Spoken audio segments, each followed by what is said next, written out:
पर बालक उहो ई वणंदो जेको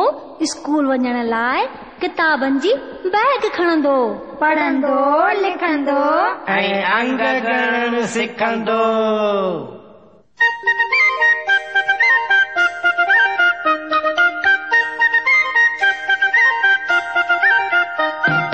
हिकु बाटे मम्मी मूंखे नेरण दे, बाटे चार बैग खणी तूं थी तैयार, 4 5 कांव कबूतर तोता गंज, 4 5 6 इंजन बोले फ फ फ, 5 6 7 गाय हई गागो खे लट, 7 8 थधा थधा पाणी मट, 7 8 9 धोबी धोती मेरी छव, 8 9 10 टहक दियो सब ट ट ट, टहक दियो सब ट ट